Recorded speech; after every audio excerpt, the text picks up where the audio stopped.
So we'll be continuing our session with the previous session on features of the negative feedback amplifier.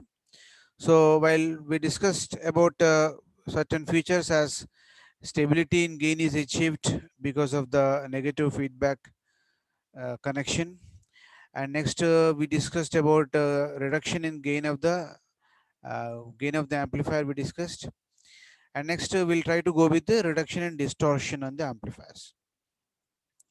So let us suppose now for deriving this equation, what we have to do? We have to make some approximations. That is what, let capital D be the distortion in the amplifier without feedback connection, and D dash be the distortion in the amplifier with feedback. Then we can write D dash is equal to X into D. That means what is X? X is the input signal. So because of feedback, what happens? The distortion becomes equal to whatever distortion is been incorporated in the amplifier, which is D.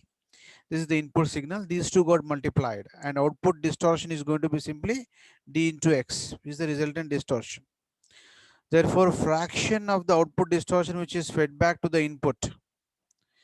Now, because of distortion, output of the amplifier is X into D. Now, X into D into beta is nothing but fraction of the output distortion which is fed back to the input is going to be this. So after amplification, now this particular value will simply pass on to the amplifier, because just now we discussed about amplifier. Amplifier is a closed loop amplifier. The input stage is going to be the mixture, and after a mixture you're going to have amplifier, then sampler, and then from the sampler we take the sample signal, we apply it to the feedback circuit, feedback block. That feedback block is given to the mixer, output of mixer is given to the amplifier. So this is the loop we have. What is the loop that we are going to have? This is the loop we have. Anything we can take like so.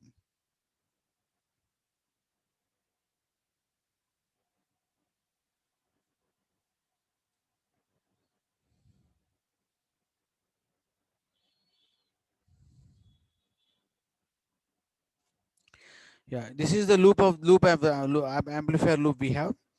So this is mixing that we are doing at the input side, and this is source voltage. Output of the amplifier is applied to the beta network, and output of beta is applied to the mixer circuit, and the resultant value of the mixer is applied to the amplifier. Now here we apply the distortion. Okay, so D dash is the distortion in the amplifier circuit. So amplifier A is going to produce D dash, which is equal to X into D, where D is the distortion introduced by the amplifier. Okay, now this distortion is being simply fed back. Means what happens now? This distortion D dash is applied to this. So D dash into beta is going to be the resultant one. That is now applied to the amplifier. So amplifier gain is also going to get multiplied with this. That is the resultant thing which we are going to get. So that's what we are writing here for the distortion in the amplifier. See here, this beta into D dash is nothing but what? Beta dash, beta into X is nothing but the output of the feedback network. So this is applied to the amplifier circuit after mixer circuit. After amplification by the amplifier, the distortion becomes what now? Beta X into D into A. So it is antiphase with the original distortion voltage D. Because of negative feedback amplifier, this will be in the antiphase with the original distortion. So therefore, the distortion, new distortion I can write as equal to D minus beta X dA. Because this is the distortion coming from the beta circuit or a feedback circuit. Now that has to be subtracted from the previous value because it is negative feedback. So therefore I can write D dash is equal to D minus beta X into dA. So thereby I'll be having two equations for D dash. This D dash is the equation without considering the feedback, and this is the one which is considered with feedback. So under equilibrium condition, under stable conditions, we say we equate equation 1 and 2. So 1 and 2 is equated. D dash from equation 2, D dash from equation were equated. So I can write this as xd is equal to, what is that? I can write this as xd is equal to this d minus beta x dA. Now in this LHS side I have d, RHS side if I take d common, this d and d will get cancelled. I left over with x is equal to 1 minus this d and this d, these three d's will get cancelled. 1 minus x into a into beta I can write. So I can take this factor minus x a beta onto the LHS side.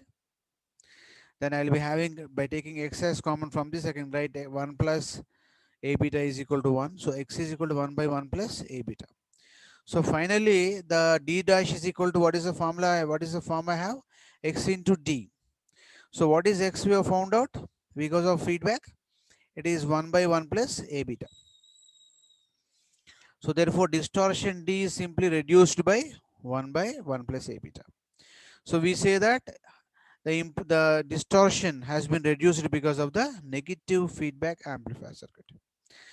Now, one more point we have to keep in mind here while we are doing it. So the distortion introduced by the amplifier will be reduced by the negative feedback. That means it is generated by the internal circuitry of the amplifier circuit. But however, improvement in the distortion is possible only when the distortion is produced by the amplifier itself internally, not when it is already present in the input signal. If the distortion is already present in the input signal from the externally also, then it is very difficult to remove that kind of a distortion here. The next one is distortion in the noise. So in order to derive expression for distortion in noise, we have to prove that because of negative feedback amplifier, the noise in the output is going to be less. That means noise improvement will be done in the case of the negative feedback amplifier. So to solve this, we take two amplifiers, amplifier A1 and amplifier A2. Okay. Now amplifier A2 is having a noise signal. This is externally applied noise signal, and output of A1 is applied to A2. Okay. So this is taken as an operational amplifier. Operational amplifier is an amplifier which is going to produce single output for two inputs. Right. So we'll discuss more on the operation amplifier when we get to the subject called LIC, linear integrated circuits. There we can understand the behavior of this type of amplifier. But for the current moment, treat this as an amplifier with two inputs. Another amplifier A1, one input is going to be externally applied input XS, another input is going to be from the feedback network XF. Now we are familiar with this feedback network. Output of the amplifier is applied to the input is known as feedback. What is feedback in general? Part of the output connected to the input is known as feedback. So that is what we are doing here. XF is nothing but part of the output connected to the input is known as feedback signal. So X naught, output X naught, what we can write, let us see.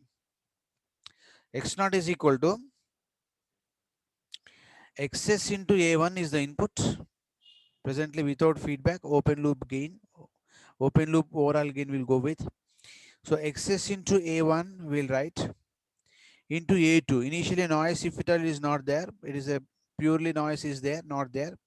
Then I can write this as X. This is the actual output we are supposed to get or expected to get. But because of the feedback and noise, we have to write now. Okay. When noise got added to this, what will happen? Minus A2 into N, I have to substitute here. This noise, the amplified signal because of noise has to be subtracted from this. And also because of feedback also have to subtract. So therefore A1, A2, A1, A2, A1, A2 into XF I have to write. What is XF? XF is nothing but is equal to beta into X naught. Okay. Because what is beta? Beta is equal to XF, beta is equal to XF by X naught. Okay. So therefore XF is equal to beta times X naught I can write. So X naught, see here I have X naught here, X naught on the LHS side. So take this A1, A2 into beta X naught onto the LHS side. Then I can take X naught common from this. I'll be getting this 1 plus A1 A2 beta equal to this factor is equal to, what is this I have? A1 A2 X2 minus A2n.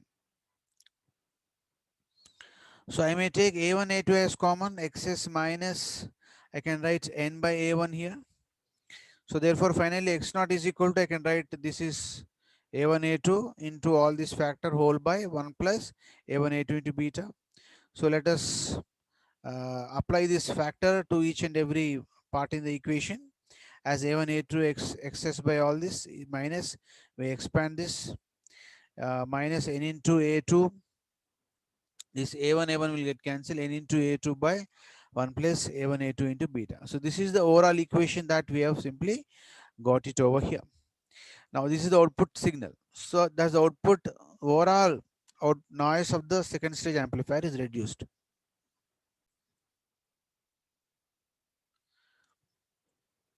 See this factor, that means it has been reduced. This is the noise I have got now. This noise has been reduced by a factor of 1 plus A1 A2 beta. That means overall noise of the two-stage amplifier reduced by a factor of this. Therefore, we say that there is going to be reduction in the noise in the case of the negative feedback amplifier configuration. This is what the advantage that I can think of now. Then the next advantage is that it can be used in the impedance matching device. Impedance matching means what? Input resistance should be high, output resistance should be low in the case of impedance matching device. So we can use negative feedback amplifier as impedance matching device. So in which configuration you have to connect, in which configuration you have to connect the feedback for to use it as an impedance matching? That means you should think about in which configuration I'll get more input impedance and less output impedance. More input impedance is nothing but, series mixing. Less output impedance is nothing but voltage sampling. So it's going to be called as voltage series feedback connection. So using that, we normally going to get increased input impedance. We have solved this already. So using the same method, we just simply solve that, and decreased output impedance.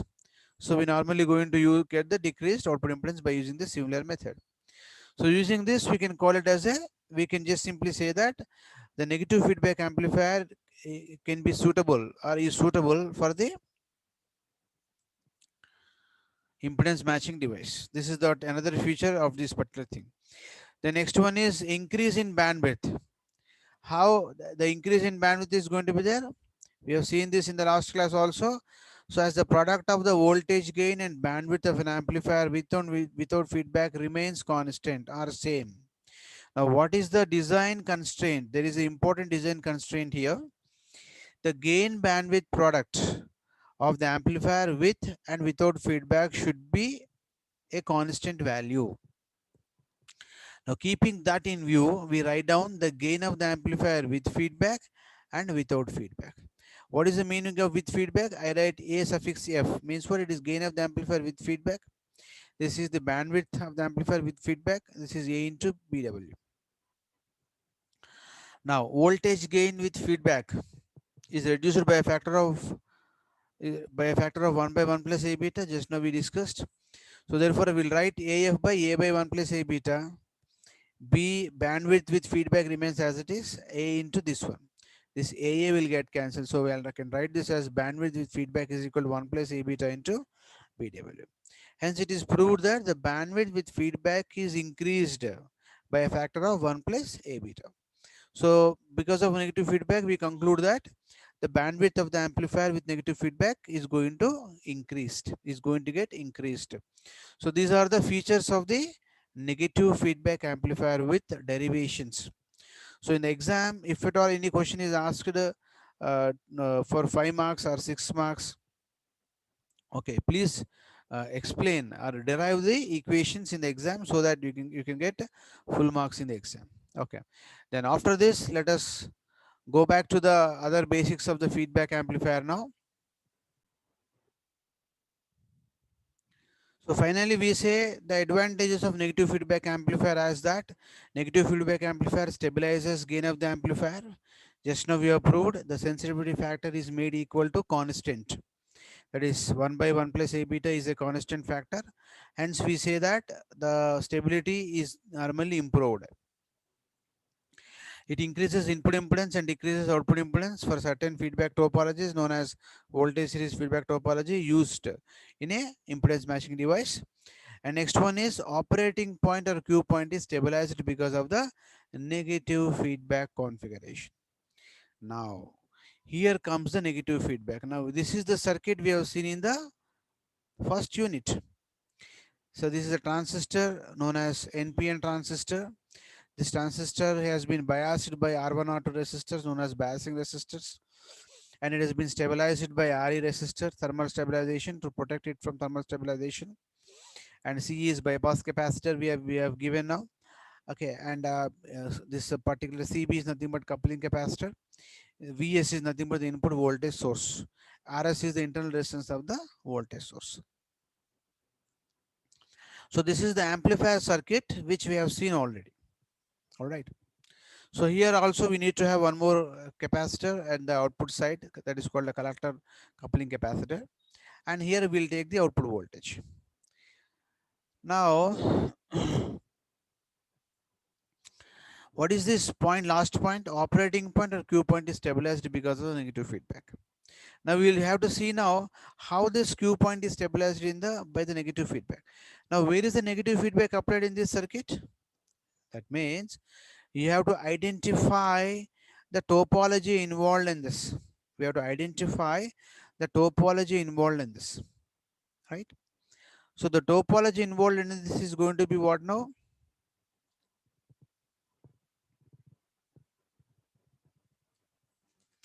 Output I am taking across collector, but feedback I am applying across this RE resistor. Therefore, it is simply going to be called as a current sampling, and it is applying in series to the input. That means whatever polarity is there, it has been applied here in series to the input in opposite phase with the input. Therefore, it is going to be series mixing. That means it is going to be something like voltage. It is going to be called as a current series mixing configuration. Now in this, what is happening here? We are applying a negative feedback. What is most important here is that we are applying a negative feedback. We are applying a negative feedback which is going to be drop across RE. Due to changes in temperature, now what is that which is going to happen? Let us see how the Q point is being stabilized by the RE resistor, because RE is known as stabilization resistor. How it is working like a stabilization resistor? Let us see. Due to feedback, negative feedback, of course. So we know the basic current equation IC is equal to beta IB plus 1 plus beta times IC naught. We know already as temperature increases, IC naught is going to increase. As temperature increases, IC naught is going to increase. So IC naught increases for every 2 degrees raise in temperature. IC naught is going to doubles for every 10-degree raise in temperature in general. Okay, so Q point, what is Q point? Q point is nothing but a point located on the DC load line. DC load line is nothing but the intersection point of the output characteristic with the DC load line at the midpoint is called Q point. What is midpoint? It is nothing but VCE sat, IC sat. So VCE sat is nothing but VCC by 2, ICQ is nothing but IC sat by 2. We get a midpoint. That is what called a Q point for us. So this Q point has to be at the same position whatsoever may be the condition, because the output is going to make excursions on this Q point. This is the thing which we are getting now, and we'll see how RE is stabilizing that. So as temperature increases, IC naught increases, IC is also going to increase. As IC increases, definitely IE increases, because IE is equal to IC plus IB, IE increases. So therefore, IE is equal to, what is the equation we have? General current equation in a transistor, IB plus IC. IE is approximated to IC because IB is very, very small. So I can approximate IE approximated to IC. Now, due to change in temperature, that is, increase in temperature, IC increases, and hence ICQ also increases. If ICQ changes, Q point also going to change. So the Q point is stabilized by the negative feedback connection. The above circuit implements the current series feedback topology. The topology involved in this is going to be a current series feedback topology. Now, last discussion we'll do before we do some problems on this feedback amplifiers. I just go and discuss with the rules, governing rules to identify the topology involved in the circuit diagram given to us. Okay, that is the last topic in the feedback amplifiers. Now after that we can figure out whatever maybe the type of feedback it is, we can figure out whether it is a positive feedback, negative feedback, doesn't matter. We simply understand what type of topology is involved. Okay, anyway, that's a secondary point. Before at the time of starting the problems on this, I just wanted to discuss that part. So before that we don't use them much. So here the current flowing through RE, nothing but IE current, is applied to the input with series mixing. That means whatever current that is flowing through RE is applied to the input through series mixing. This current is coming to the ground, from ground once again, from ground it is going like this. Means what? It is series mixing. So output voltage is tapped at the collector, and current sample is taken at the emitter as IE, and this IE is fed back to the input of the amplifier using the series mixing. Series mixing means what? The input voltage is normally going to increase because of the drop across RE. Sorry, input voltage should decrease because of drop across RE. Let us see how it will be now. So as it is current series, output is current, input is like voltage change. As temperature increases, IC changes, ICQ changes, and IE changes. Drop across RE is going to increase. Due to negative feedback, what happens? VG is subtracted from VS. What is negative feedback? The voltage applied to the input of the amplifier is simply difference of VS and the VA. So it's nothing but VA for us, feedback voltage. So ICQ gets stabilized. That means what happens is here IC increased. That's why IE increased. Because IE increased, this VG increases. As VG increases, it is going, VS is constant. So the difference in voltage is going to get decreased. Proportionality, the input current which is flowing to the transistor amplifier is going to decrease, and hence your IC is going to decrease. Because what is IC? IC is equal to beta times IB. So as IB decreases, obviously IC decreases. So IC decreases and IE decreases, and the transistor is going to get, amplifier is going to get stabilized. That means if something is increasing in the feedback circuit, it should control that particular increase by this negative feedback.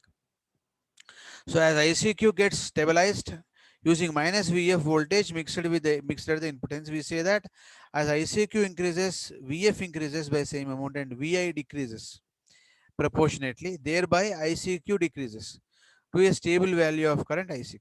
Thereby the output current is IC is going to get stabilized, and we say that Q point is stabilized. Q point is stabilized.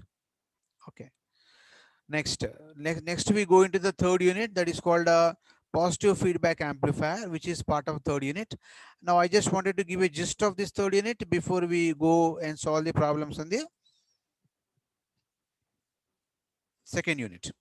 So an amplifier with positive feedback is employed to construct an oscillator of varying frequencies or fixed frequencies. So that means we can normally going to form an amplifier with positive feedback in order to construct an oscillator circuit with varying frequencies or fixed frequency. We can adjust the frequency of the signal coming out of the amplifier in the case of oscillator. So in general, what is oscillator? Without any input signal, it is going to generate the output signal. See this amplifier block diagram. If you take this as a block diagram, it has got only output signal. There is no input. Block means what? Whatever there inside this, you will not be seen. Just we draw a box here. There is no input. Without input, it is generating output. So an oscillator is the electronic circuit. It generates output signal without any externally applied input signal, is known as oscillator. So that's what an oscillator. The that means it generates the frequency. Generates AC means what? AC is going to have frequency. Therefore, a frequency signal is going to get generated by the oscillator circuit. That means the frequency generated by an oscillator may range from few hertz to a several megahertz.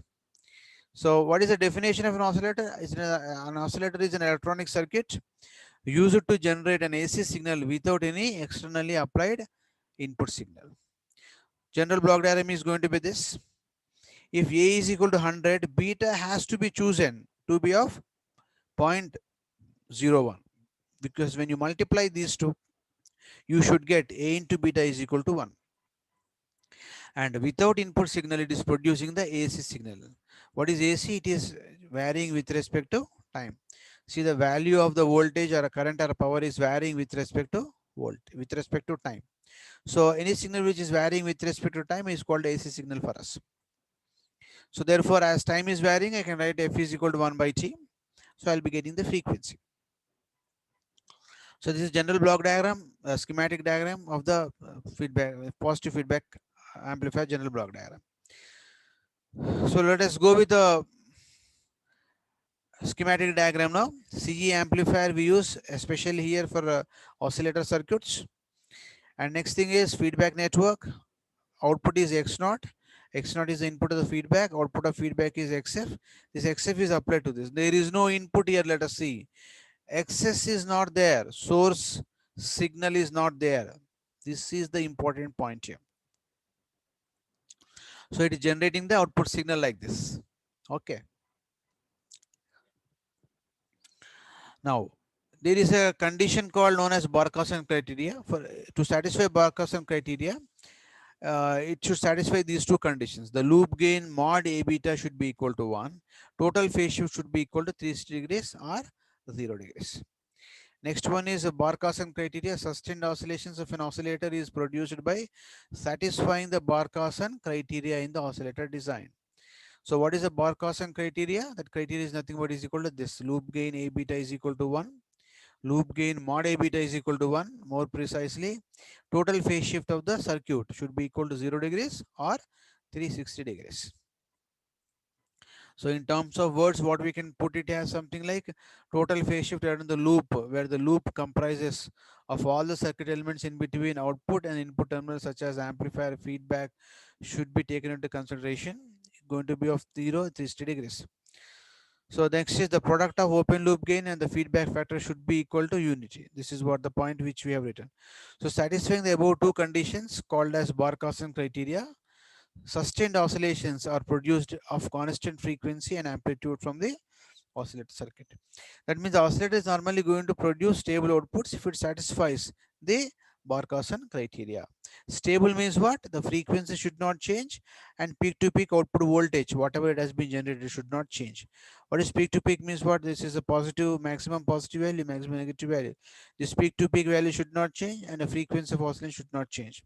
If it is there, then we can say that the signal is simply going to be a stable signal for us. Okay, so this is what the third unit basics of an oscillator circuit. So in the next session, we continue with basically oscillators, because I want to solve some problems by mixing oscillators and the negative feedback as well as positive feedback amplifiers, because rules of topology is involved for identifying the feedback connection. That's why I just wanted to include both of them for solving the problems. Thank you very much for today's session. Please practice these derivative parts, block diagrams, everything. Thank you so much for today's session.